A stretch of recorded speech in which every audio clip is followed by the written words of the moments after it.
The night was frozen in silence, the kind that makes even the wind seem lonely. Snow fell endlessly, covering everything in white, as if the world had been erased.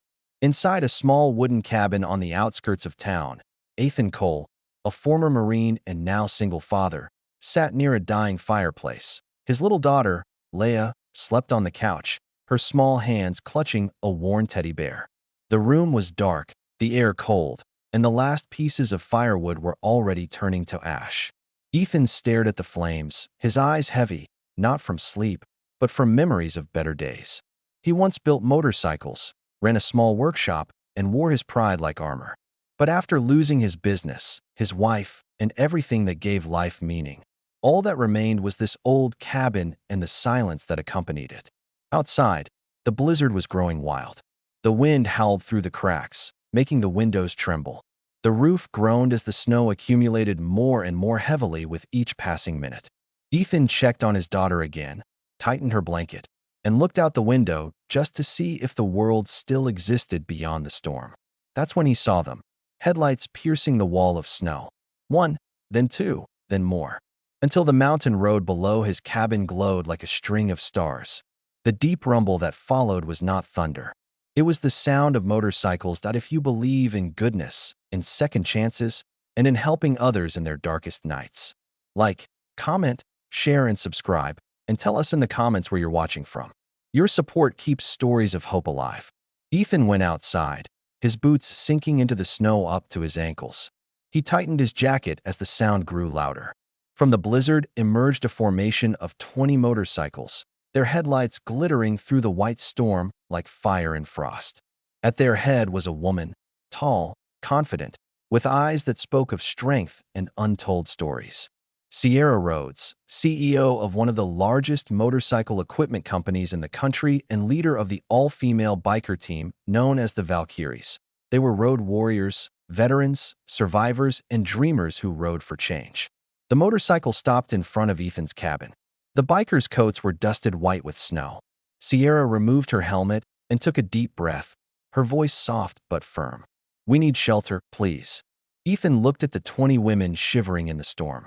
His own fireplace was dying, food was scarce, and the roof was leaking, but something in him refused to send them away. He opened the door wide. "Come in," he said softly. Within minutes, the small cabin transformed into a warm refuge. The Valkyries hung their wet jackets near the fire, their laughter and chatter filling the lonely space. The smell of hot coffee and soup from their travel thermoses mingled with the scent of burning wood. Leia woke up and looked with wonder at the women, strong, kind, and smiling at her as if she were their little sister. One of them handed her a cup of cocoa, and for the first time in months, she giggled. Sierra noticed Ethan's hesitation as he stood in the corner, watching quietly. She could see the discipline in his posture. His way of moving told her everything. "You served, didn't you?" she asked softly. Ethan nodded. "Marine Corps," he replied. Sierra smiled faintly. "Then you know what it means to protect others, even when you have nothing left." That night, while the storm raged outside, inside there was warmth, not only from the fire, but from shared humanity. The women helped repair parts of the cabin with spare tarps from their equipment. They told stories of the roads they had conquered, the women they had helped, the battles they had fought to take back control of their lives. Ethan, who had forgotten what camaraderie meant, listened silently, his eyes occasionally softening when they laughed. In the morning, the snowstorm began to calm. The outside world sparkled, white, still, and breathtaking. The Valkyries prepared to leave, cleaning up before going, but Sierra lingered. She went outside where Ethan stood, looking at the snow-covered remains of his old workshop next to the cabin, the place where he once repaired and built motorcycles before bankruptcy took everything. "You built these machines?" she asked. Ethan nodded. "Once, before everything collapsed." Sierra smiled knowingly. "Then maybe it's time to rebuild." A week later, Ethan heard the familiar thunder again, the sound of 20 engines coming down his driveway. Sierra had returned, but not just for a visit. Behind the motorcycles were 3 large trucks, all bearing the logo of the Valkyrie Motor Company. Ethan came out, confused. Sierra handed him an envelope. Inside were partnership papers and a letter. "You gave us shelter when you had almost nothing," she said. "Now it's our turn to give you one." The trucks unloaded materials, tools, and equipment.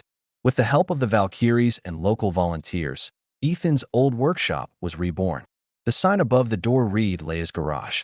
It became more than a repair shop. It became a sanctuary for people like Ethan.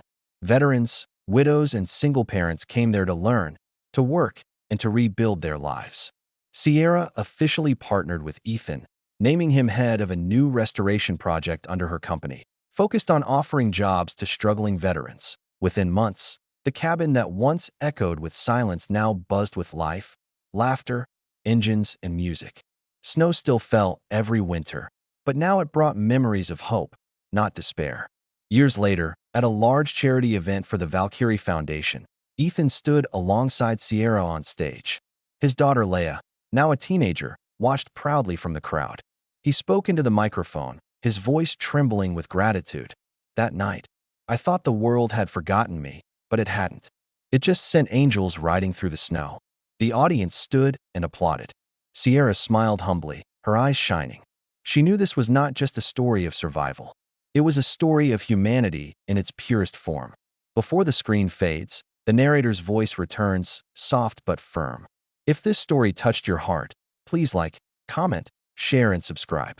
Your support keeps stories of kindness alive. And maybe, just maybe, someone out there will be inspired to open their door to a stranger one day. And before you go, tell us in the comments below, do you believe that an act of kindness can rewrite someone's destiny? Because sometimes all it takes is a knock at the door, a storm, and a yes to change everything.